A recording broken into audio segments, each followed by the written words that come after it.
I assume that Mike, when he got the original notification that this might be a problem, was just sat there staring at his Windows XP machine thinking, but the antivirus thing hasn't said anything yet.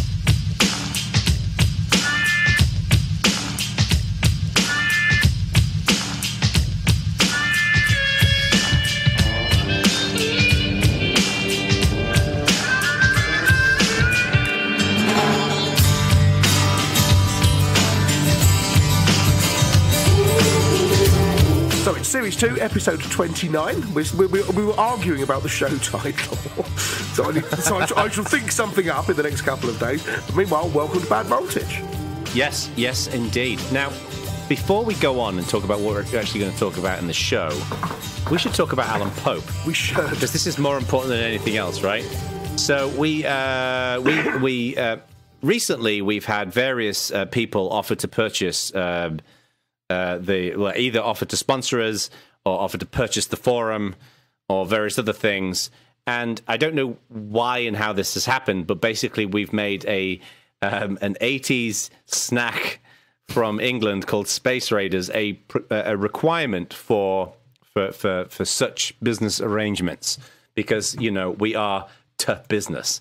And Alan Popey Pope, friend of the show, offered to buy our website and, in fact, posted a picture holding a box of Space Raiders. Now, did he buy these? Can you still buy Space Raiders? Yeah. He went out and bought a box, as far as I can tell. So I mean, it looked like it from the picture, yeah. Yeah, we were very clear about the Space Raider rider requirement. And he apparently it's Space Raiders and grapes as well. Yes, and he's put forward an offer which is compliant with our requirements, which is good. We asked on Twitter what we should do about this. The options being, we should just sell him all the stuff, or we should do a Kickstarter to raise the money instead, or we should just get Popey to eat an entire box of Space Raiders. Now, technically, what won there was 39% of people said Popey should eat all the Space Raiders, but we think that's mean.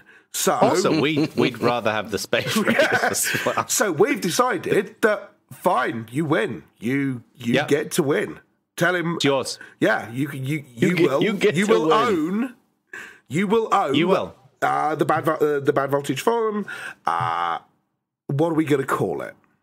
Well, so we decided we all met at Bad Voltage Towers and we sat around the Bad Voltage boardroom table where we had people, waving giant leaves at us to cool us down because that's how we tend to operate. And we've decided to take you up on your offer, Mr. Pope, and we are going to have the Papal Weekend this coming weekend where we will rebrand the forum in your honor. And you will be king of the Bad Voltage Hill for the entire weekend. It will be all yours. You can do what you want with it. We don't really care. Please don't go and delete anything. We don't really understand how it works. It's yours. You're allowed to delete whatever you want as long as you first of all set up some backups. Yeah, could you do that, please? That would be great. Yeah. So go and check out community.badvoltage.org now, in fact, because it should be live now as you listen to this. And you can go and take part in the Papal Weekend. Go and show respect to our Grand Poobah that is running the show, Mr. Pope. I look forward to tasting my first Space Raider. He is the holiest of holy. All right. Now, today, what are we going to talk about, Jeremy? Tell us what's on the show. So one thing we are going to talk about is a project that Ak and I have been working on called Measure. And if you'd like to know what that is, stay tuned to the rest of the show. Measure, the project formerly known as Jeremy Panel. We've also got about 1 million, billion, quadrillion pieces of news. Lots seems to be going on. So we're going to go through what's happening over the last couple of weeks. Is quadrillion an actual unit of measurement? We did pull out the big guns on this news segment, I will say. Yes, we did, yes. And it was not wasted time. These are all Skid Row songs. Oh, God. And now, Bad Voltage.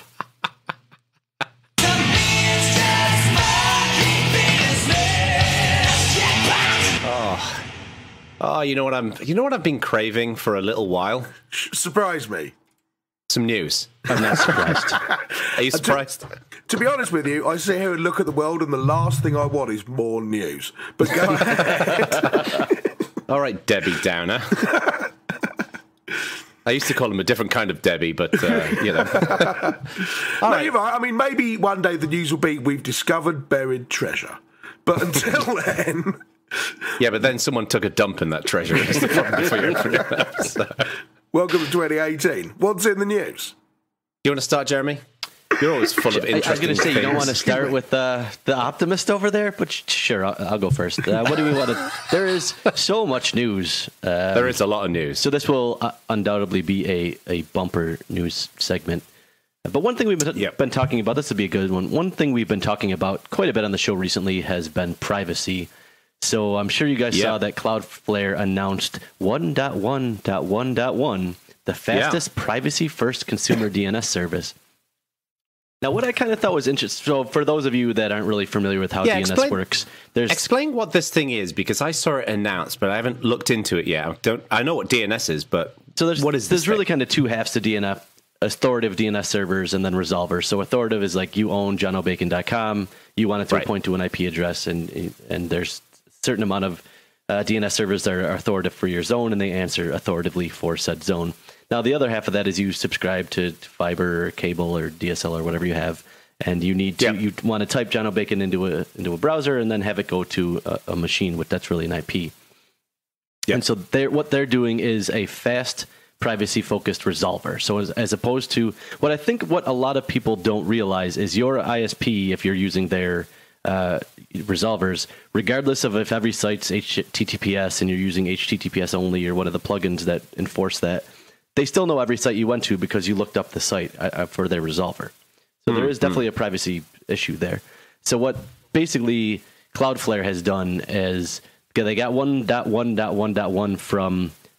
the story behind how they got it's actually interesting. AppNIC currently had it, which is one of the NICs in the Asia Pacific region, and they were doing it because so many people use 1.1.1.1 randomly. They were kind of using it to do some research around traffic flows and analytics. So Cloudflare agreed to do all that work for free for the right to use it in their resolver. So the actual story is pretty cool if you go. Yeah. I like how Cloudflare did this from a perspective of they did one kind of marketing-y post and then one kind of very technical post. So the technical post was actually really interesting. If internet infrastructure interests you, go read the post. But so they are guaranteeing, and they've got an auditor, I think they said it was KPMG, to verify that they will never write logs to disk and nothing will ever be stored in memory for more than 24 hours. So they won't have the information to give to anyone, and they've guaranteed that it will be among the fastest resolvers around. So Google is doing something like this with 8.8.8.8. Some people obviously have concerns with Google. So if I would imagine the people that have concerns with Google also have concerns with Cloudflare, but that's, I guess, a separate... So it sounds like almost like they're operating kind of like how VPN companies operate. That they're basically providing this service and they don't take any logs, none of that kind of stuff. Is that the plan? Correct. Right. Very cool. Yeah. Yeah. And it has the advantage that it's another memorable thing. I mean, I think a lot of people use Google's DNS server because if you said to me, okay, which DNS server should we use? I had to type one in for some reason. I'd just type in 8.8.8.8 because I can remember it. Right. Which means that now there's another one. I mean, if you put together the world's best privacy-respecting DNS service and it's on 1.5.32.16.286, everyone's going to have to write it down. So no bugger will use it. Shut up, you know what I mean.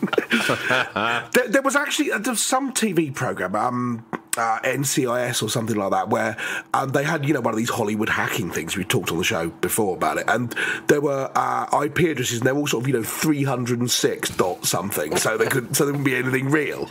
And I'm sitting there going, I don't know whether that's a quiet little nod to the people in the audience who know what they're talking about, or whether they just got no idea. It might just be that they don't want to randomly send people to an IP address that they don't own. I suppose, is there a DNS or an IP equivalent of 555 phone numbers or non-routable phone numbers in the UK or whatever? Yeah, the private addresses. The 10.0s, the 192.168. I suppose, yeah. You go, hey, go and hack this 127.0.0.1. Yeah, exactly, so I was like, oh my god, it's running SSH. I can. All right, I don't know if I'm speaking for the listeners, but you've heard us talking about DNS right now. DNS. Much as DNS is a riveting subject, I think it's time to move on. One very brief thing about this, and I don't understand this fully, and I'll be interested in hearing from people who properly do understand this, but this is more than just a bog standard DNS server. It's actually doing DNS over HTTPS, which seems to be a new thing. So they're supporting a couple of different protocols that most people don't. Once again, with the DNS over HTTPS, the only other person that supports it is Google's 8.8.8.8. So they're hoping that more people support it because it does have some. It's faster and it has some other privacy features that. It seemed interesting, but I don't know the details of whether it is. But it does sound like some people are trying to push DNS forward a bit. Yep. So fair play. Right, that is definitely enough. Since DNS. that was boring, Mr. Bacon, give us something that I'm sure will be titillating and probably non-technical. It's not particularly exciting, but it's kind of interesting. It sounds like Google. So Google are obviously produced the Pixel phones that have had, I would say, moderate success. It sounds like they're going to be launching for the third range of Pixel phones, which are going to be coming out most likely in October. It sounds like they're going to be creating a mid-range or slightly lower level Pixel, which is going to be likely focused on India, which I think is kind of interesting. Now, I'm quite lucky because I got tickets. I got invited to go to Google I.O., which is going to be happening next month, where they'll be announcing a lot of the fancy stuff. I doubt there'll be anything announced there, but obviously I will be somewhat reporting for Team Bad Voltage when I go over there. So we may have a little bit more information next month, but it sounds like Google may be being a bit more receptive to the fact that, like, Pixels are really nice phones, but they're bloody expensive, and it completely locks off certain markets, and India is obviously a rapidly growing market. So I'm just curious to see how and what that's going to look like, and I'm particularly curious to see at what point Fuchsia is going to play a role in this. I don't think it's at all going to be this year, but so interesting stuff. Do we know whether it's mid-range in terms of features or mid-range in terms of size? Is it another inch bigger than the previous Pix? I believe it's mid-range in terms of price. Right, which is almost certainly going to be a combination of features and size. Right, okay. I'm assuming this is the rubbish world we live in where a mid-range price phone is now $800, right? I'm guessing that a mid-range phone is going to be $100 to $200. Really? Yeah, I'm guessing. Again, much like last time, I will take the other side of that bet. I tell you what I was thinking though, as well. I was thinking this actually this morning when I woke up. So I've had my Pixel now for coming up to 2 years, I think it is. Because you've got the Pixel 1 still, right? I've got the Pixel 2. I've got the Pixel 1. Now, bear in mind that when I say I've got my Pixel, I mean I've got the third Pixel, because the other two were duff.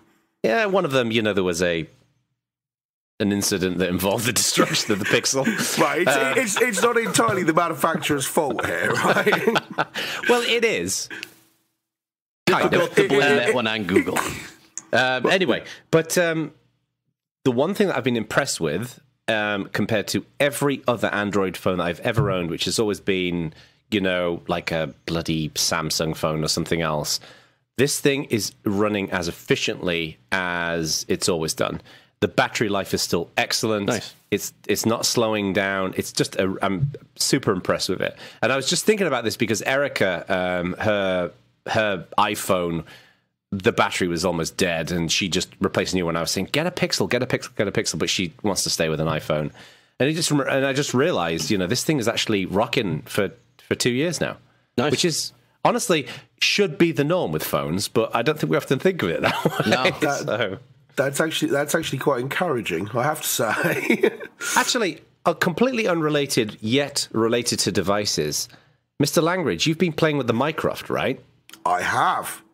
Give us an update on that. I'm just curious to see what. Yeah. Well, we talked about it in the show, and I was forthright in my opinion on how it was terrible.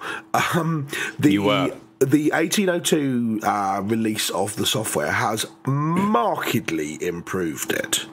Really? Yes, it's still not as good as my Echo. I'll be honest with you. But the major reason for that is that it's the skills aren't there, really. Recognition is good, and because it's a device that I can SSH into, I didn't like it being Popey's voice, because the voice isn't quite as good. Plus, it's weird having Popey talk to me all the time. Right? It is. I like Popey, but... Yeah, I mean, I'm sure. But not all the time. I'm sure it's great if you're not already his mate, but it's strange having him talk to me. So I'm turning that off. And what I could actually do is I could actually change it to be the Google voice instead. Which, and obviously there are issues with then you're shipping all your stuff to Google, so it knows what you're saying, but I'm okay with that. So I went in and tweaked some stuff like that, and I wrote a few skills to experiment with it and some experimentation. Did you just say shipping all of your stuff off to Google, and I'm okay with that? I'm okay with that on this specific thing, yes. Oh, really? Interesting, because this is a slight adjustment in your viewpoint. No. As I said, I mean, I'm okay with owning an Echo for the same reason. Right. If I was worried about it, I wouldn't be doing any voice stuff at all. The boys on this specific thing, first of all, I don't talk to Mycroft very much. So it's still kind of experimental. And secondly, I've turned that on, but I could turn it off if I want to. I'm not forced into it. I'm assuming you're also putting your tax returns into a shoebox in your doorstep now as well. Yeah, that's exactly what I'm doing. And I have a drop cam filming my living room because that's freedom right there. To be fair, don't have drop cams anymore. But yeah, and I've written some skills and experimented with some stuff and spent some time hanging out with the Mycroft community, and that was interesting. There's still some way to go in terms of making the thing friendly and good. There are advantages and disadvantages because it's a real computer, essentially. You can make your skill do anything you want. It's just Python code. Right? So you can just shell out to things or whatever if it wants to, which is great. But it also means that it's a lot harder to make skills robust and make them work well with other skills and so on because you've got no limitations on what a thing can do. Now, I have a question for you. You posted a video of you saying Mycroft, who is Jono Bacon, and then it said fool, which you thought was quite funny. I did find that quite funny. I noticed that when you asked the question and then before it answered, there's quite a delay. Yes, and there always is that delay. There is? Okay. Yes, yeah. That wasn't you pausing the camera, asking it a different question. It was not. I swear before God, it was not rigged in the slightest. The reason because I was just experimenting, trying to, asking it random questions to get a sense of it. And I thought, I wonder what it does about names. Because obviously a name is not a dictionary word, right? So speech recognition on it is difficult. Yeah. And looking in the logs, it correctly identified Jono Bacon as the name. Bacon's a word, but Jono isn't. Given the fact that 90% of Americans can't say my name properly, I'm impressed that Mycroft understood it. Well, yeah, exactly. So I spoke your stupid name at it. And, thank you. And honestly, and it said fool, and I went, what?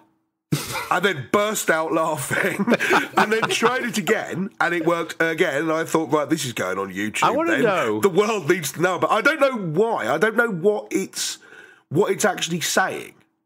I'm going to be sending fucking Mycroft an email about this.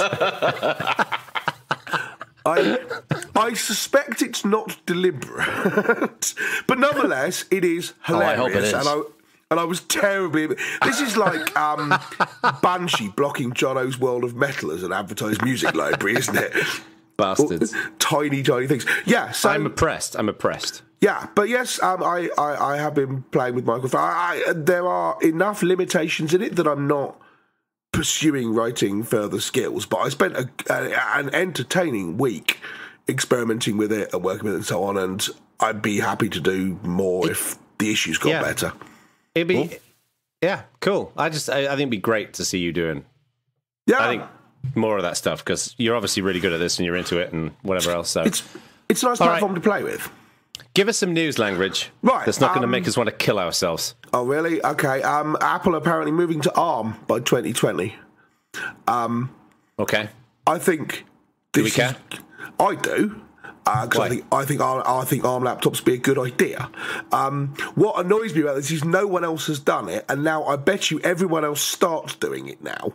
And it's like, but you could have done this a while So there's been back. some speculation, though, whether they're going to move Lenovo. to ARM as the processor or move to ARM as a coprocessor, which is two way different things.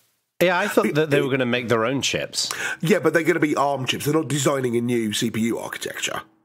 Oh, I assumed that they were building out completely brand new chips that they were building. Not that I've heard anybody say. Okay. They're going to be making their own chips, yeah. But I was going to say they using currently fab ARM. their own chips, but based on existing architectures, not new architectures. Yeah. And I think it's interesting because we're seeing I mean, if people start moving away from Intel, what does that I mean, that's a big deal for Intel, right? A big deal for Intel, sure. I mean, I'm guessing that there could be multiple things that are at play here. I mean, I'm guessing that there is some kind of business arrangement there is some breakdown in the relationship between Apple and Intel that is sufficiently dictating this move potentially. Yeah. Or it could be purely for a cost reason, but first of all, from what I understand, Intel chips are generally lower cost than other architectures. And secondly, Apple have never particularly been massively price conscious. They're a premium technology company, right? Like if you go out and buy a MacBook, it's an expensive laptop to buy. You can buy a way cheaper PC. So I'm assuming that there is some kind of other strategic issue that's going on that's prompted this decision. Or another option here is that ARM have basically just given like Apple an incredible deal that they can't possibly give up. Could be. I mean, I wonder that's a big change. Yeah, I wonder whether it's a Windows attacking move, but I don't know what the deal is with modern version of Windows running on ARM. There was RT and so on and so forth, but I don't know whether you can just get Windows 10 running on an ARM laptop.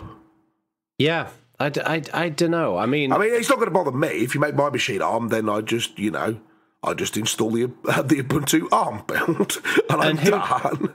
And who knows? It may be. I don't know. I mean, I'm just hypothesizing here, but maybe it's that Intel are going to be bringing out some future products that are going to more directly compete with Apple.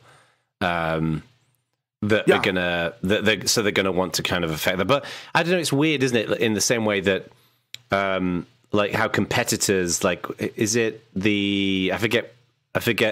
Was it LG would use like Samsung screens on their phones and things like that? So who knows? I mean, Apple still uses quite a bit of stuff from Samsung, so that's what I'm thinking of. Samsung, Apple. So I wonder how Intel is looking at that decision way back in whatever it was, 06 or to end support for Atom and pass on making the first chip for the initial iPhone. Wow, that decision has not aged well. This is the thing. Next thing. Yeah. All right, Jeremy. So you just mentioned Ubuntu on ARM, so let's talk Ubuntu specifically. I'm sure you both saw that Mark Shuttleworth was on camera talking about the Canonical IPO, and a couple of the quotes that I thought were interesting were, quote, "I'm comfortable we can hold our own as a public company. We've talked about it internally, and that's what we're committed to doing. But we've made to be clear, we've made some difficult choices along the way." And then the second quote was, "Over the course of the next year, we'll take the next steps, and then the timeline will unfold." So it sounds like these are pretty concrete plans.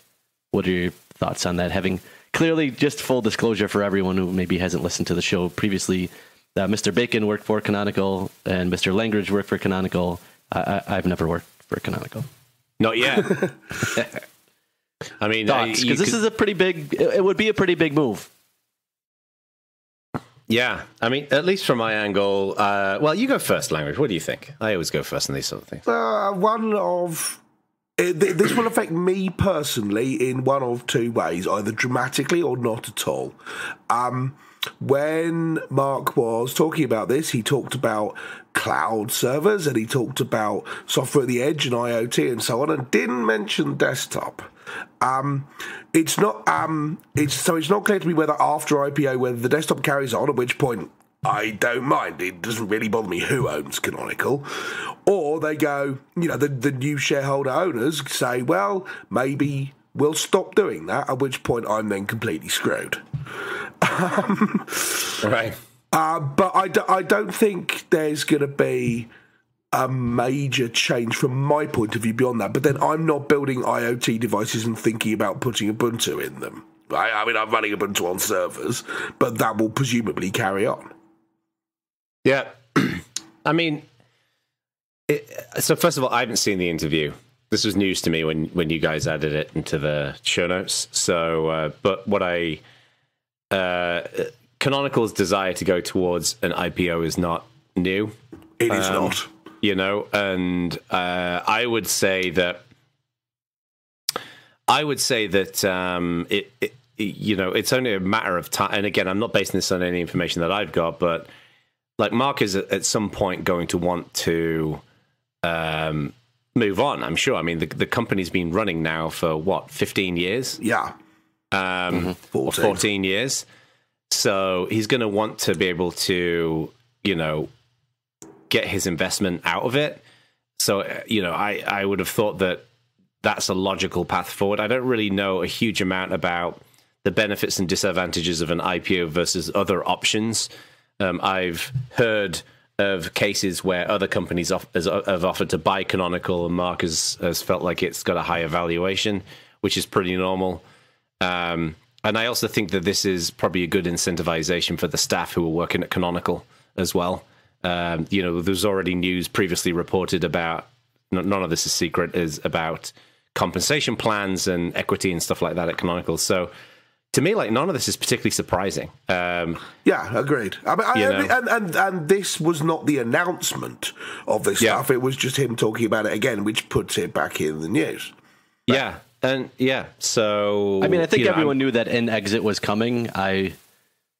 If I had to bet a year ago, I would have probably bet on a partial acquisition, not an IPO. So this was a little surprising, but. And we had predictions. We did. Was it 1 year ago or 2 years ago that part of Canonical was going to be acquired? And we were all wrong. I think we've had that prediction every single year since the show began.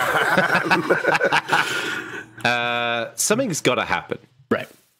I think it's clear that the one thing, from chatting to a friend of mine who, until quite recently, was working at Canonical, the company's profitable and doing very well and all the rest of it. But I don't think, I would be surprised if Mark wants to continue that. Like, it's every business person wants to have an exit of some form. So we'll see what happens. Good luck to our friends at Canonical. We wish you all the best, of course. Please keep my desktop going. I really like my desktop, and the desktop team are doing a really good job. So, yes, they are. All right, next up. Next thing. What about... so apparently PaneraBread, who are a awful restaurant chain in the US, apparently they leaked a bunch of records. So I'm going to read this from an article that I saw. PaneraBread.com, the website for the American chain of bakery cafes that serve absolute dog shit to its customers. That bit was added. Seems editorialized. Slightly editorialized. Leaked millions of customer records, including names, email, and physical addresses, birthdays, and the last 4 digits of the customer's credit card number for at least 8 months before it was yanked offline earlier today. This is from Krebs and Security. So the data available in plain text from Panera's site, not to be confused with Pantera's site, appeared to include records for any customer who signed up with an account to order food online via PaneraBread.com. They've got 2,100 retail locations in the US and Canada, allowing people who really don't understand what the flavor of food actually can be, can order food online and pick it up in stores for delivery. So... your assessment of their food quality aside, what astonished me about this story is that they were notified on August 2nd of 2017 about this and just went ahead and ignored it. Yes. It says Mike Gustavson, the director of information security, initially dismissed it as a likely scam. And you would think that, I mean, I didn't find out about this until after, it had been stopped. But as far as I can tell, you could just go and type stuff into the website and then it would show you a bunch of plain text information of customers, right? And presumably the director of information security could have done that. It's like, yeah, I think this thing is a scam. I'll better follow this URL to my own website and see whether it is or not. The other odd thing is it said 1 week later, the messages back and forth between the researcher and Mike suggest that the company had validated his findings and were working on a fix. So that would leave it at, August 10th, maybe? So how it got fixed. I assumed that Mike we're talking about this now. Mike's probably no longer with Panera. I assumed that Mike, when he got the original notification that this might be a problem, was just sat there staring at his Windows XP machine thinking, but the antivirus thing hasn't said anything yet.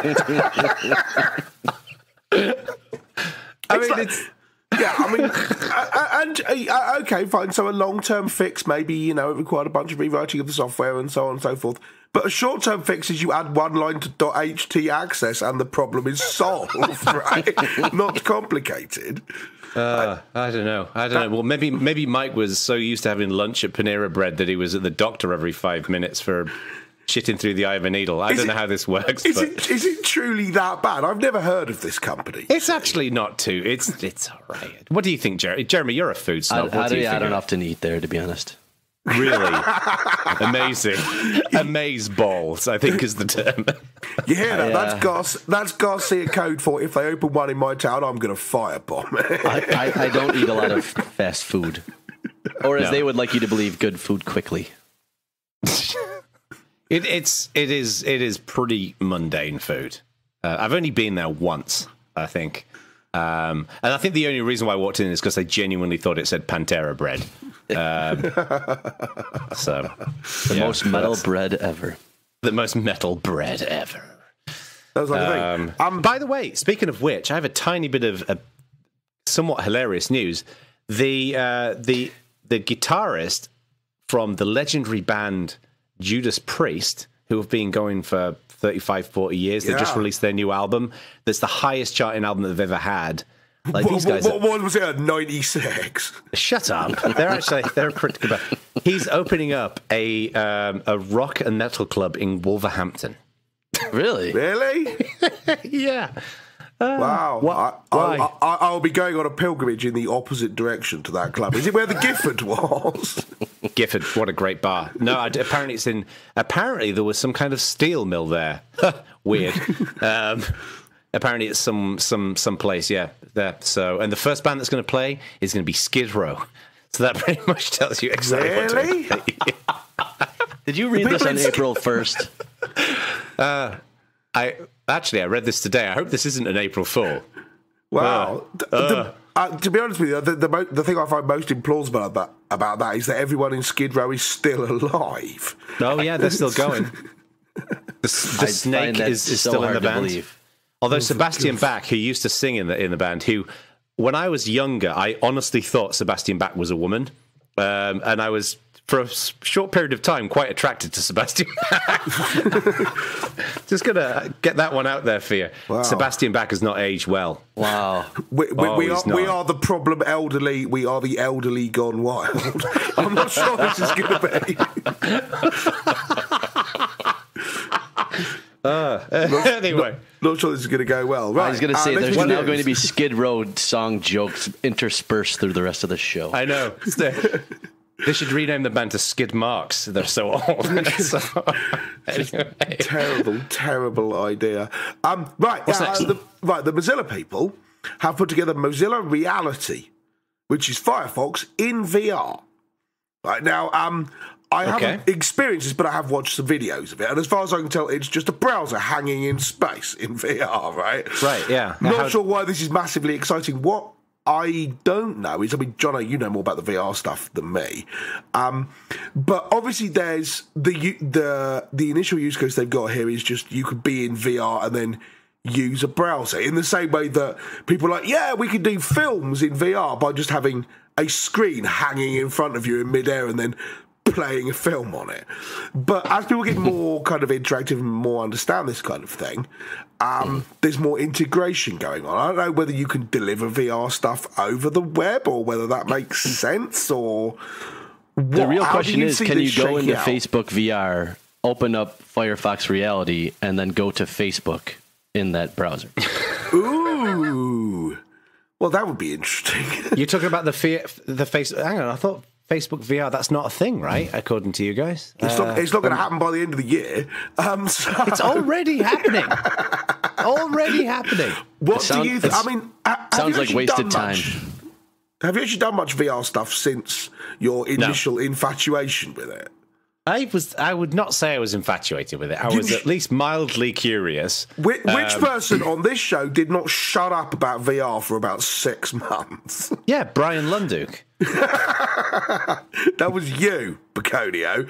I don't know. I mean, I don't know whether this is another example of Mozilla going, well, we need to be on every platform and not having the resources to do it, or whether it's actually a great idea because I'm not a VR person. Yeah. I don't know. I mean, I'm curious to see. It's interesting that it runs in developer mode on Gear VR devices. I did not know that. Yeah, I mean, we've talked a lot about Mozilla in the past. We haven't talked about Mozilla recently, but I think I don't know about you guys, but my view is still the same with them. Is I really like them as an organization, and I want them to succeed. And it seems like they still haven't quite found their next thing yet. And it seems like they're in this process of experimentation, and maybe VR is a thing, and maybe they've got some kind of. I can foresee them having some technology that. When you're in VR mode, it kind of comes out of the browser window that's floating in thin air kind of thing. Mm-hmm. Oh, whatever it might be. But I want them to succeed. I think they're a good organization. They've got good intentions. They do good stuff. They're big. They've got a lot of resources, but it just seems like they haven't found their thing since Firefox yet. But although Firefox is getting a lot better. So... Yeah, yes. I don't know. I don't really have anything else to say about it, Yeah, don't get me started on Mozilla. It'll be a long conversation. This was exactly my thought. At first I thought, how do you use a browser in VR? Presumably it's more than just a window hanging in space. And then I went and looked at the videos and it is a window hanging in space. But I don't know whether that's because I'm not properly understanding the potential this brings, or whether I'm just not excited by VR stuff.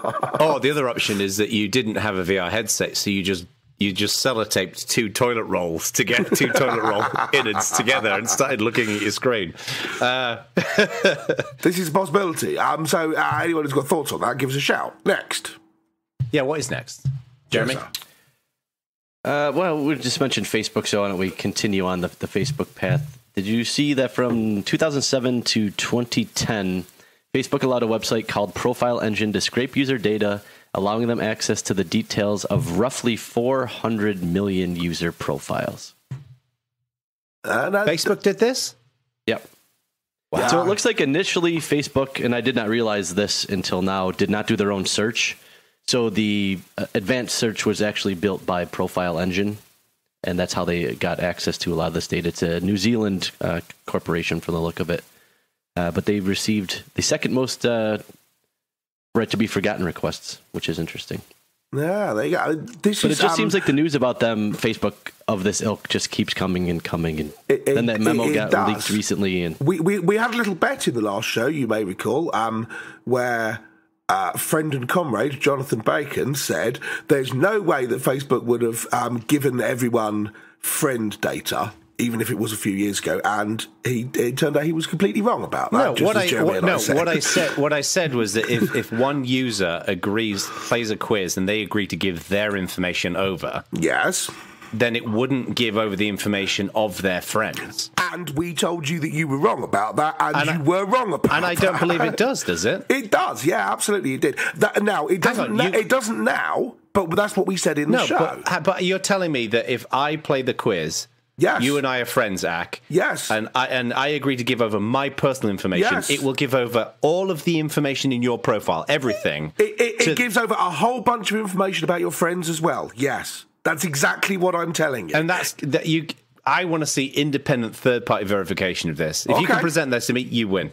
Okay. then I win. I really hope you don't win. Tragically for you, I will win here.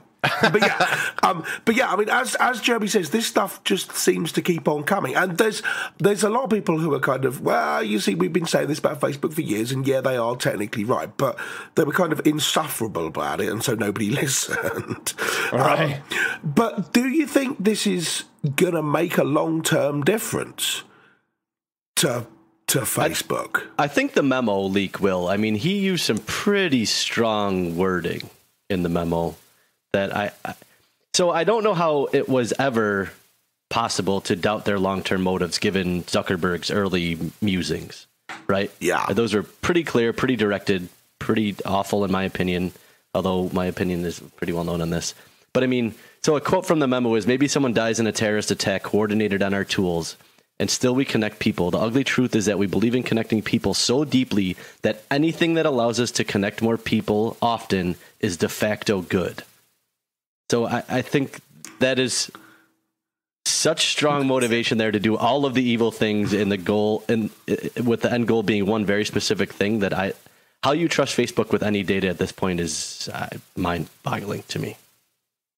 Yeah. Yeah. Agreed. Next item. So you guys off Facebook? I'm using it as little as I ever did. I'm using it as I mean, I like to see pictures of my niece, so I don't delete it, but I don't use it for anything meaningful. You basically don't use it. Yeah. I'm exactly the same. I haven't actually deleted my account, but, don't use it. I was rather gratified. Someone did a thing where you could download your Facebook allowed you to download the data they've got about you, or at least some of it, in the same way that Google Takeout works. And so I downloaded my collection because a bunch of people were saying, wow, this is terrible. It's got all the text messages I sent in 2011 or whatever. And I looked at it, I looked at mine, and the whole contacts and messages section, everything was completely empty. So my policy of not installing the Facebook app clearly turned out to be okay. But I've got the Messenger app installed, for example, because it's what I talk to my daughter with. But isn't it the Messenger app that sucks all that stuff out? That's what I thought. But it does that if you sync your contacts to it, which you don't do. Which I absolutely do not do. Same here. Okay, no. And so on and so forth. So that and I'm not claiming any particular perspicacity here. I don't do that for anybody. It's not just Facebook. But there were some people who were really quite worried about the amount of data that even that they're prepared to let you download about what they know about you. They were quite shocked by a lot of that, and I downloaded it thinking, God, this is worrying, and actually it was all right. So hooray! Yeah. My view of this kind of thing is, with all of these social networks, where possible, only share information on them that you'd be happy to be shared publicly. There's basically nothing in Facebook that I share that if it gets shared to other organizations, that's fine with me. The objection I would have is, and of course this is an area where Facebook are being criticized, is personal contact information that can be used for spamming. But in terms of my content being shared with others, I actually don't care that much because most of it's stuff I share publicly anyway. But I was actually having a conversation the other day with our family about this because they were asking about this whole Facebook issue. And I said, the issue here in many ways is we're seeing this change where these companies are going from a view of like, well, if you use our service, then, the personal responsibilities with the user to actually helping these users to protect themselves against themselves, and being exploited by other organizations as well. And there's more and more of a responsibility for that than ever, which is a good thing. I'm glad that the microscope is being put down on these social media companies for this, because it should be. Totally. And there's an increasing amount of public awareness that maybe...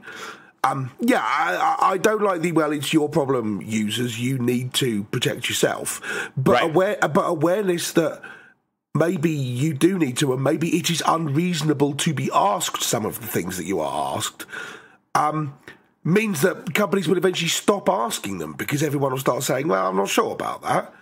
On which note, maybe we should talk about MarcoPolo. Yes. So, should we talk about MarcoPolo? Yeah, I mean, you describe this because you discovered this thing. So, this is actually I'd not heard of this thing. I think it's actually quite new. I think it's quite new as well. This weekend, the tiny bit of backstory is my sister-in-law, Danielle, who's lovely. It was her birthday recently, and we took her wine tasting into Napa. And they got married last year, and there's some friends of theirs, and they have this kid called Reese. And Reese is Jack's age. And Jack and Reese just got on like a house on fire. But Reese's family live like 3 hours from where we live.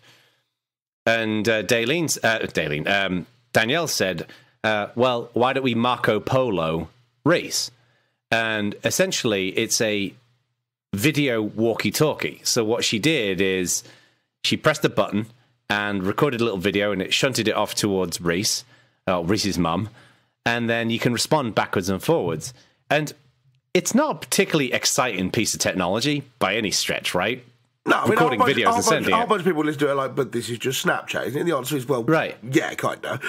But what's interesting to me about this is we're all so busy with what we're doing. We have different time zones all over the world and this, that, and the other, that I think our psychology of having conversations with people has changed. Like, people don't just call people on the phone anymore. Like, I would never call someone on the phone just out the blue. It would seem weird. It seemed like I was almost interrupting them. And that was completely normal 15, 20 years ago. Whereas the thing I like about this is that you can actually just reach out to someone and engage them in a very visual way, which is video, without the feeling that you're interfering. Like, and the only other way to do that is to schedule a video chat with somebody, but then you need to both be available at the same time. And this is just a nice way to kind of keep relationships going. So, for example, with my family in England or with AC in England or whatever, it just seems like a really nice way in which people can kind of stay in touch. And I just think it's neat, you know? Like, already George Castro and I have sent a bunch of these Marco Polos to each other where he's shown me his man cave and I'm showing him my man cave and this, that, and the other. I just think it's quite cool. But the only downside that what I've seen, and you posted something to them, didn't you, Ak, about... So I should tell the other side of the story, right? Yes. I got a text message. Can I comment briefly? Oh, you can. Just to show the kids how up on the new technologies we are, this app has been out for 3 years, and they've raised $30 million. Really? Is it 3 years? Lol. How have we never heard of these people? I never heard of it either. I just, while you were chatting, looked it up. Man, there's a TechCrunch article from marketing department. October 19th of 2016 about how it's suddenly becoming popular. Wow, so anyways, with that in mind, they have a terrible marketing department there, because I got the impression it was new. There's hardly anyone talking about it on Twitter either, and so on. So they're just terrible. They are Viber rather than WhatsApp. Then. Right, yeah. So anyways, not to interrupt. Back to you, Ek. Other side of the story. I got a text message from Jono, and I'm going to now. I believe I should be able to just read this text message so you can get a sense of it. I don't know what the text message says. Right. I just invited you to it. So the text message I got from Jono said, Stuart, I'm sending you a link to MarcoPolo. Put it on your phone so I can send you a video message, MarcoPolo 1, full stop. And then I got a second text message, which was co.uk/I/ and then a short little code. Right? And that's all it said, right? So I got two messages. It broke the link over the thing. The link was something called MarcoPolo1.co.uk, which I'd never heard of. So I assumed Jono's phone had been owned. I sent him a message indicating the same thing.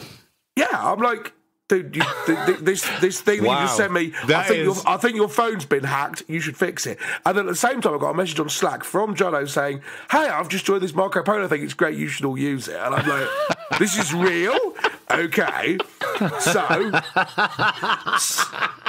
So I follow the link, and it gives me a big page saying, hey, Stuart, Marco Polo, and then the install from Google Play button, and that was it. Right? Seems it doesn't legit. show you the message on the web. It doesn't show you anything personal. It doesn't give you the option to sign in. The website is just basically there to say install the app, and that's it. I have an inquiry. Did you install it? So after Jono confirmed it was real, I installed the app. It asked for Yeah, because Jono had said it was real, right? So I knew it wasn't a flat-out scam. Yeah. Now, it asked for 1 million permissions, all of which I denied it. You didn't deny all of them. And then it said, I can't start up. Then it said, I can't start up at all if you don't give me permission to use the camera. And I thought, well, that's fair. You are a video app. Okay. Yes, you can use the camera. And then it showed me a little 5-second message from Jono. And I played it. I thought, this is cool. I can respond to it. And I responded. I recorded a little video of myself, sent it back to Jono, and he got it. And then it said, now add your contacts. And I'm like, oh, hell no. That's not happening, right? No contacts for you. So I can still exchange messages backwards and forwards with Jono because he added me. I then thought, how do I message someone else? And there's an add a person, and you press add a person, it says, give me access to your contacts. And I'm like... No, sod off. That's not happening. Just give it up. So I tweeted at the company. And I'm going to dig up the tweet that I sent. Did they respond? Because they did. Because they hadn't when I checked this last. Okay. This is what I think is interesting. This is why I'm bringing it up, because they actually did respond. God, I'm terrified for whatever the response is going to be. No. It's sort of encouraging. I hope that guy from PaneraBread isn't working there. Now, where I've got to find, I can't find their response. Where is it? There it is. Right. What's the response? We need access to your contacts to read this tweet. I said, I had to play with your app, and it seems fun, but I can't add a person by phone number, and I should not have to give you access to all my contacts. Is that on the list to be fixed? They responded. I mean, it was a couple of days later, but in their defence, it was Easter weekend, so they probably weren't at work. Yeah, and they said, thanks for your feedback, Stuart. We're always working on improving, and it's helpful to know you'd like to add users by phone number without enabling contact permissions. We'll let our product team know. Please contact us if you have any other suggestions. As if no one has ever suggested this previously, and it's a... Well, exactly. So... I don't know the fact that they basically just assumed, you just give us access to your address book and we're providing no other way of doing it. But if I could add an individual person and send them a message, and if their website was more helpful, because obviously the person you're sending the text message to is not going to have the app. So if it gives you a URL, that URL should not just be like, install our app, and that's all we're going to let you do. But if they embraced the web a little bit more and didn't require me to give the context, I do think it would be cool. I like the idea of it, as Jono says. I mean, it's not entirely clear to me why I can't just record a 5-second video on my phone and then SMS you the video. Yeah. Well, you can, but one of the things I really like about Marco, so first of all, they clearly need to improve their onboarding. Yes. And if they're 3 years old, I'm kind of surprised that maybe they've been running for 3 years, but they haven't actually released it until quite recently. But I would expect a greater level of maturity at this point. I'm sure that Jono Bacon Consulting can help with this, MarcoPolo. And if you need someone to build the web stuff, then ring Cryogenics Consulting. Cryogenics Consulting I feel can help like some kind of bad voltage consulting industry could help here. I agree. I mean, obviously Jeremy is, he's working for the man now. So if you need Bilderberg style parties organising, then Jeremy Garcia can help with that. If you need to load 16 tons, what do you get? Another day older and deeper in debt. Jezza is the guy. But I mean, I think it's quite neat. But what they do as well is you can have groups, so you can say, like, first of all, it strings all these little video messages together, so you can go and see the history of it, which is quite nice. But you can also see when somebody else is recording while they're doing it, but you can also string it together into groups as well. So, for example, I can have a group which is my family, and I think I just like the idea of it. I mean, it's still early days. I've only used it a little bit, but I think it's quite cool. So yeah, I mean, I haven't seen any of the group stuff because obviously you can't do anything without adding your contacts, which is really annoying. But it feels like it could be. Yeah, they should. Yeah, you should. That's the thing. You should be able to just add individual contacts. The fact that you have to give over access to all of them, I can understand. It's like, I'm not giving you my address book, random company. In no way am I doing that. And I don't mind. For me, I don't mind. I want to be able to see which of my contacts. This was a little unclear to me. I want to be able to see which of my contacts are currently using MarcoPolo. But I don't want to. The thing I'm always nervous about, because this happened to me once, is I don't want to spam every single contact with an invite, say, join MarcoPolo. You absolutely do not want to do that. And it's not particularly clear in their onboarding how that works. Yeah, so. and the reason I segued into this from the Facebook discussion is because I also don't want to be in a position where even if I trust them, 3 years from now they go bust because we're the only people on Earth using it. Someone buys the company for a song and then gets the database, at which point they then spam all of my contacts with some other message about some other thing. Yeah, Oracle Polo. Oh, nice segue there, though. Oh, yeah. That was great. Yeah, well played, eh? Go on. Very impressed. Was this Jeremy's or was this yours?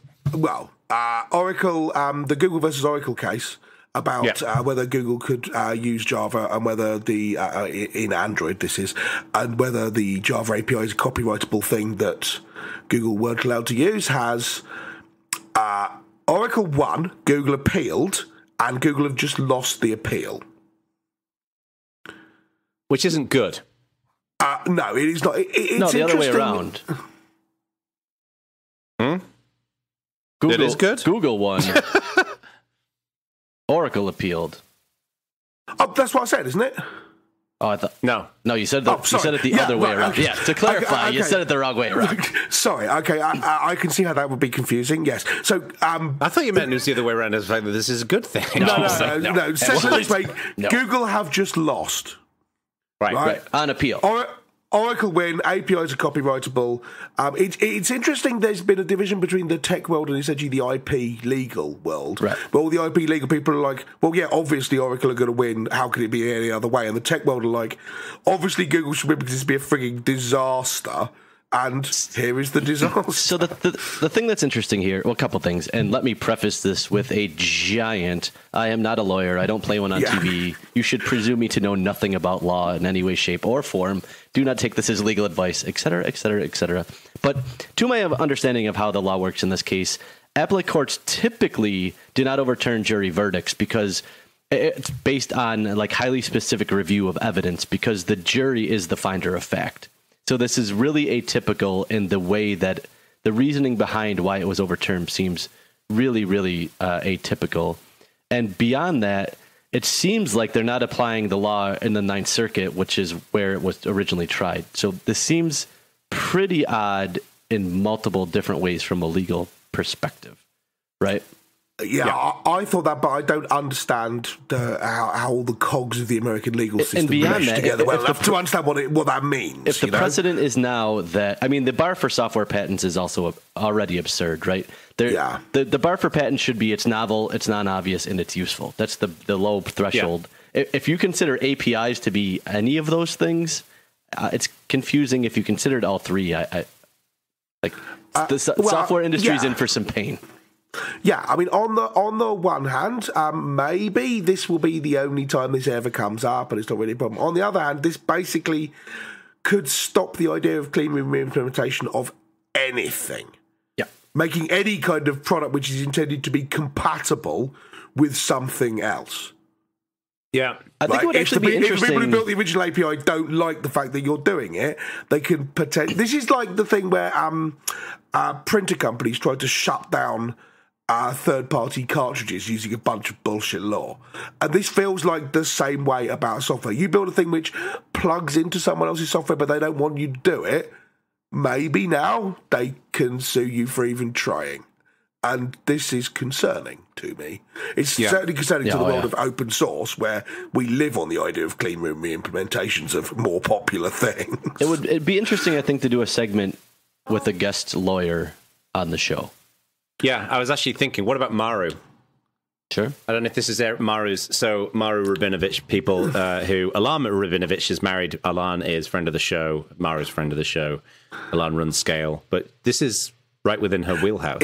I wonder if it'd be interesting to get a couple of people on, actually. Yeah. Historically, it's very difficult to get lawyers to come and talk on the record about this sort of thing, unless you're paying them money, which is fair. Right. But I certainly think if we can get someone to... who actually knows more about this than us to talk about it, I think that'd be really interesting. Yeah. We haven't done an interview for a while as well. So. No, we'll make it happen. Yeah, we don't like other people. It's the main reason why we don't do interviews anymore. And also, we can't get our own audio working well, let alone somebody else's audio. So. Have not heard a single horse this entire episode. Don't know what you're talking about. You know what I'm tempted to do, actually? I'm tempted to take an audio file of someone typing and overlay it over your bits, Jeremy. I know, it should be someone typing. You should get two coconuts and bang them together like horses in film. Monty Python style. Yeah. Do you know I went to see John Cleese the other day? Live. Live doing what? He was. It was in San Francisco, and they played Monty Python and the Holy Grail, and then that's not live. And then they played the movie, and then afterwards, John Cleese came out with his daughter, and the audience had submitted questions, and he answered the questions. Oh, sort of an audience with John Cleese sort of thing. Yeah, and it was brilliant, and he is. God, I have a man crush on him. He's a international treasure. That guy. He's in his late 70s. Yeah, he's got to be no spring chicken, man. His daughter's a stand-up comedian. It was comedy. So yeah, good times. We should probably wrap up the news. We've been doing it for a while. Just was an extra meaty news section. Extra meaty. That's the show title. No, don't do that, Echo. I'm typing it into the notes. I assume there will be some pithy stream of Skid Row titles, song titles.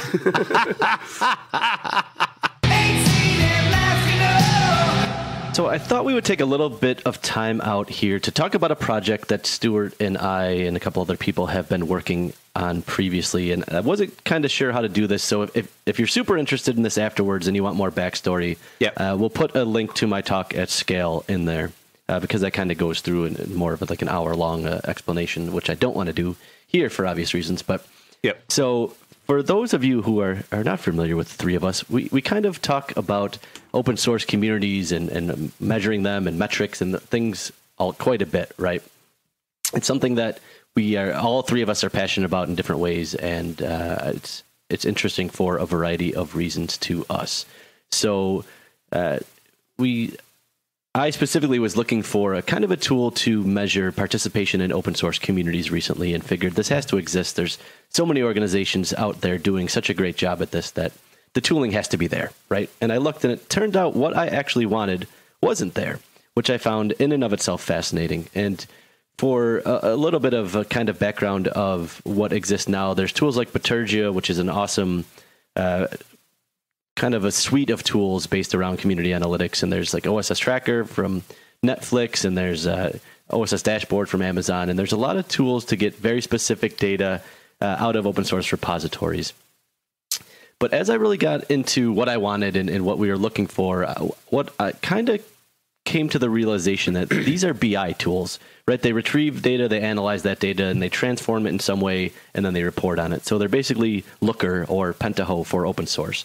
And what I was really looking for, and as Jono Bacon likes to say, everything in life starts with people, right? And I think code, while important, does not tell the whole story of an open source community. And what I wanted to understand were not just stats about the code, which I think are important, but the stats about people, about interactions, and about stories. So what I really wanted was more of a kind of a CRM blend, because the CRM really, and I know CRM has a kind of a negative connotation, but CRM is about relationships and interactions.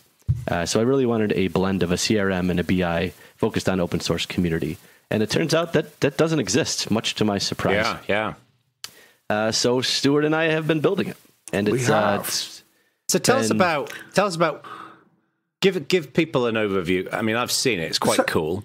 But tell us exactly, like in a nutshell, what it does. So the way I've been explaining it to people when I talk about it, and Jeremy may think about it a slightly different way, but if you're managing an open source project, and most of the stuff you want to know is not particularly how many lines of code there were, or how many pull requests you've had, or things like that. It's more about the people who are part of it. As Jeremy says, it all comes down to the people. So if you've got someone who used to be a regular contributor and they've since dropped off, you've got to think, well, why is that? Are they having some trouble? Are they busy? Or are they bored with the project? Or what? So it's nice to be able to reach out to them and say, is everything okay? Are you using it less? Have you moved jobs or something? Is there anything I could do? If someone's recently become a new contributor to the project and they're doing really well, it's nice to be told, here is a new person, why not talk to them? Why don't we send them a T-shirt or invite them to our conference, or that sort of thing, where you get awareness of the people who are involved with your project. And that's what I think's interesting. It's not about measuring the statistics of the code, but about understanding the people who are involved. Is the way I've been summarising it. Jeremy maybe would phrase it slightly different. Yeah, I mean, so some of the stories that I've told around how it's been useful already to us are things that kind of like that you mentioned, right? There's a lot of signals wrapped up in the interactions between people and code, and I think we haven't been properly identifying and using those signals to improve our communities. Yeah, so what it actually looks like is essentially a set of dashboards like other ones you've seen, where you get a sense of how things are changing over time. So there's quite a lot of graphs in there and kind of big numbers that so if you get pull requests in, how long does it take before we respond to them and merge them or say no? So you get a sense of when people are sending in contributions, do we get back to them very quickly, or do we just leave them hanging for 2 weeks beforehand? Is that a number that we want to improve? And that's the kind of thing that it helps you track. So there are lots of graphs in there, pie charts, that sort of thing, where you can change the range of these graphs. You can see at a glance big summary numbers for each of your projects, for each of your contributors, for each of your teams. So all this stuff is grouped up lots of different ways, so you get the insight into the different bits that you need.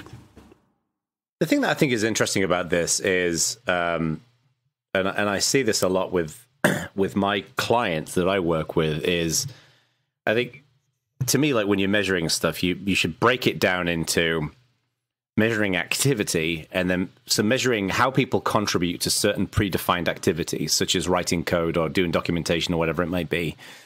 And then the measurements for that are a good way of determining the quality of your community infrastructure to see whether it works well. So, for example, if you don't have a lot of people contributing code to a project, then arguably you're either not attracting people in the right way, or it's too hard for people to get started and things like that. But then the second thing, of course, is then tracking the individual success of individual contributors. So for the first type, Liturgia does that kind of stuff, right? You can track different dimensions of a project, and then you can make your own determination about how well that works or how well that doesn't work.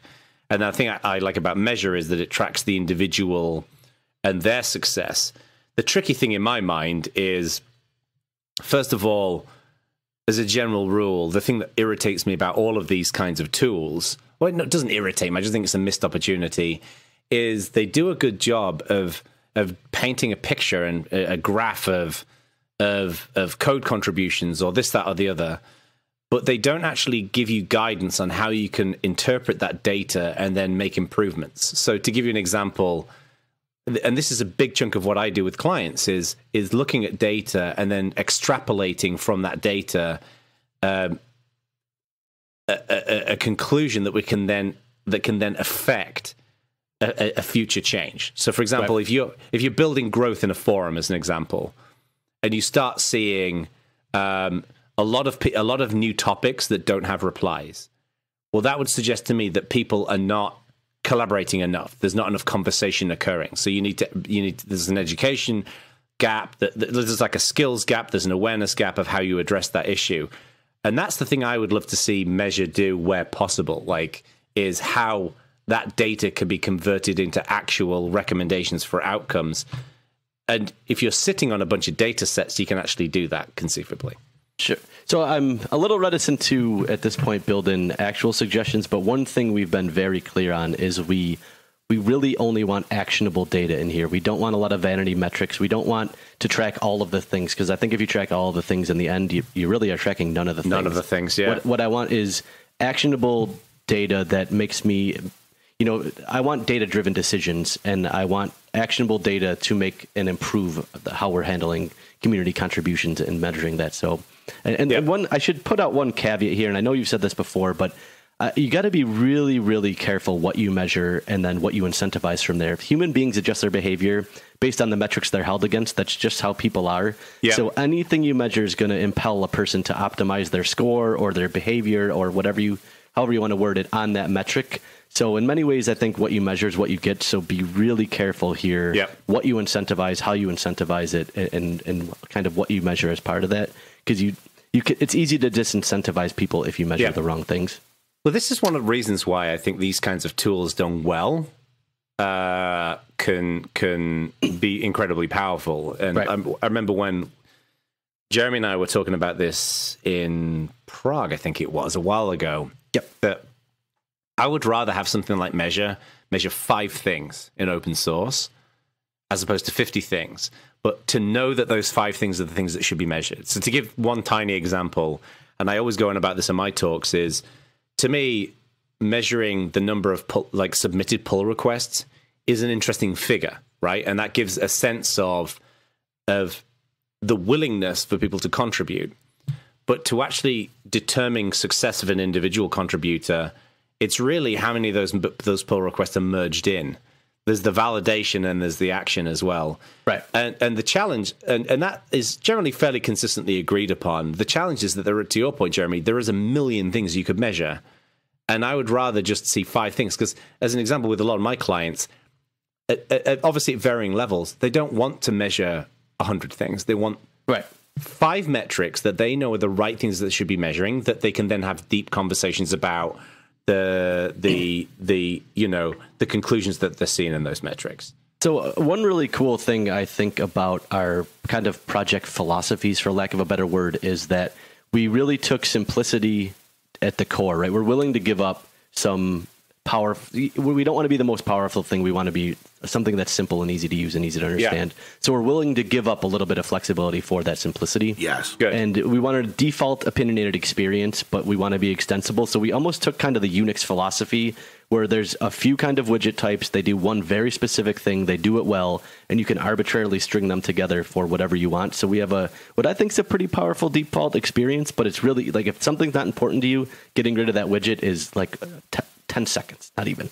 Love it. It's right. So I think that's a really important project philosophy. And like I said, the other thing that I think is really different than any other project I've seen is the concept of contributors as a first-class experience.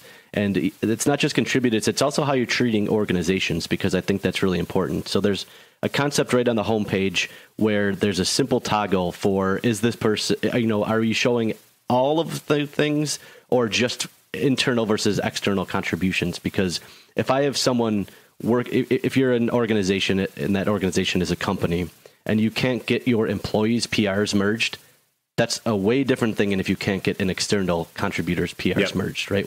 They're 2 way different problems with way different solutions. So this very easily separates those out so you can see at a glance how you're treating external contributors only, which I think is really important. Yeah. And the other thing you'll notice about a lot of the statistics is we're tracking a lot of kind of second-order derivatives, because what you really want to know about is how velocity is changing. So that's what a lot of the metrics are really around. I think that's the most critical thing in my mind and that's where my thinking has evolved is we with most projects, think when we're tracking metrics, yes, we're seeing the number of pull requests coming in, the number of merged pull requests. We're tracking at the project level, and that's what Bitergia tends to do. But I really want to see who are the 10 contributors in the last 3 months that have significantly ramped up, and who are the 10 contributors that have significantly slowed down. Right. Because with both of those, there's actionable conversations that you can have with them. And I don't know of any other tool that can do something like that. And those exact questions are what we want to answer. Yes. Right. Absolutely. Which is awesome, and it's exactly how you should be working. And that's precisely why that's the sort of thing that Measure will display for you. There's a whole widget just for new contributors and people and leaving contributors, people who were an active part of the project and now are not. And you might think to yourself, okay, I know why that is, or I don't know why that is. Let's try and work that out. But it's about maintaining that relationship between people. That's exactly what Measure's designed to do.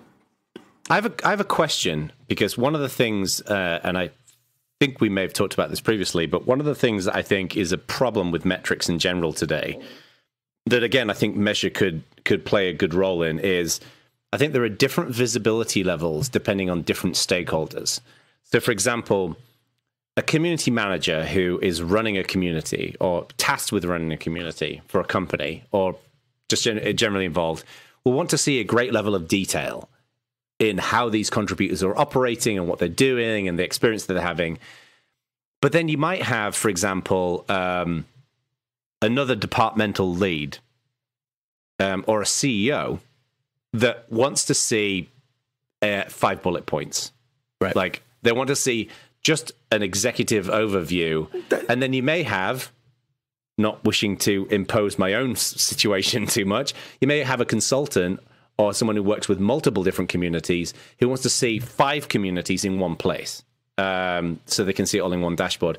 Is that something you're looking at, like those different those different zoom levels? Because that would be, I think, be helpful. OSS Tracker from Netflix did this in a pretty cool way, and they actually have different views based on your organizational role. That's not something that we built in, but I think we solve it in a different way. And how we did that is kind of twofold. One, you can organize arbitrarily your repositories into teams, so you can see it at the team level in that way. But to kind of answer the question around, I'm a C-level exec and I just want these 3 things, you can write arbitrary reports that specifically answer those exact questions, and then either send it to that person, have them log in, or email it to them, whatever. Because what you don't want to do is send a C-level exec a link to this dashboard and say, like, yeah, just poke around these 3 screens, because they're not going to do it. But if they say, I want these 2 questions answered, and you write a report that answers those 2 questions and email it to them weekly, that's what they want. Yeah, exactly. So the tool does that. Yeah. That's cool. I'm glad that it's doing that. That's exactly the thing. When you're, as you say, if you're C-level exec, then what you want is a summary report. And so we provide some summary reports, and you can write others. You need a bit of programmy skill to write this kind of thing, but then you just go to someone in your dev team and say, build this thing one time, and then it generates it forever. Well, I'm sure that you can also hire cryogenics consulting. You can do, but the goal of the thing is we have no intention whatsoever of making extensibility be a core built-in thing. You should not be able to go in and assemble reports out of bits, right? That's it goes against the we do the right things rather than everything kind of model. We don't want a thing where we're essentially building some visual version of a SQL query thing, right? Not interested. No, it should be. Software should be opinionated. Yes. You know, so long as the people writing the software have the right opinions. Well, that is the key. But I trust you guys. First of all, by definition, we do have the right opinion. Secondly, I'm very opinionated about the idea that software should be opinionated. And your opinion is correct. So I know we're running a bit low on time because we spent 19 hours on the news. There was a But how do people get involved? How do people, use it, and how do people contribute? So everything is 100% open source, as you would imagine. It's on GitHub, so github.com/measureoss. Turns out naming things really is difficult. So we noodled on the naming of this for quite a while. I was a little partial to the initial name, which just didn't Jeremy happen. Panel. And it should have been Jeremy Panel. And then your freaking boss demanded that you change it. Alan is actually a good guy, but... Jeremy we'll see if it ends up. Measure has kind of grown on me. Hooray! It's a terrible fucking name for. It's a great name, Measure. It's a terrible name. It's a generic. It's a dictionary word. It's awful. So it's super hard to find. Yeah, no, it should be either Jeremy Panel or my suggestion was Freckle, Freckl. Because we all vociferously agreed that it is not Freckle. Yes, we did. Because Langridge is writing a lot of the code, and he's got the odd freckle here and there, and mainly on his backside. I would tell you a secret. The folder in which all the code is, which I develop it, is still called Jeremy Panel. It is Jeremy Panel. I don't care what that. My favorite commit is the no longer Jeremy Panel commit. I don't care what that little rat monkey that you work for says. We're calling it Jeremy Panel. So, anyways, I highly encourage people to check out the GitHub repo. There's still a bunch of issues in there. It's still a project that's kind of coming together and forming. So we want as much feedback as possible. But it's been really cool, the energy around the project. You know, I've talked about it at a bunch of different conferences from FOSDEM to Scale and a bunch of other ones, Prague. Yep. And the amount of open source offices already implementing it, at least on a beta level, has been really, really cool. Yeah. So I look forward to the feedback. I look forward to growing the project and turning. I look forward to measuring Measure and making it a sustainable open source project. But it's been really fun, really awesome to be part of. Are you looking for just programmers, or what about people doing documentation, translations, all that kind of jazz? I mean, probably a bit early days for that, right? A little bit early days for the translations, but absolutely, if you want to submit a PR, we already got our first external PR that wasn't one of us, which is cool, and more that would be great. But even if you just have an idea and want to submit an issue, we're going to probably stand up a public Slack just so we can chat about things that, not on GitHub, because GitHub's just not great for that specific thing. But set up discourse. Short-term memory. Slack is short-term memory. Set up a forum with long-term memory. You, of all people, should know this, Garcia. I think forums are good for some things, and more instant messaging is good for other things, I think. Yes. But no, we haven't made a final decision there. But yeah, no, come join the community. Let us know what you think, and look forward to hearing everyone's feedback. Yes. Well, it turns out that we are indeed the kings of demolition after this very long show. Filled with monkey business. I just can't stand the heartache. I've left a piece of me in this show. That's because you're my enemy. All right, slow up. Jay, don't get ratty just because you're in a darkened room. This is killing me. Fucking quicksand Jesus. Yes. People you will look like you've been a slave to the grind. People will eventually grasp what this is all about. I know. Let's stop it with the waste of time. Yes. It turns out that Jeremy has been utilizing his vast level of Skid Row knowledge to AKA drop Skid Row Wikipedia references throughout the show, which he just told us about. Yes. So if you could go and spot all of them, maybe we'll do something nice for you. It might involve Popey's box for Space Raiders. But go and share on community.badvoltage.org if you all the song titles that you've heard. It says on Google here, top 10 best Skid Row songs. I bet that and there's only 4 in the list. It's difficult to sneak Blitzkrieg Bop into anything, but... That is something of a challenge. Right, okay, that was the show. Thank you very much. Yeah, let's get the fuck out.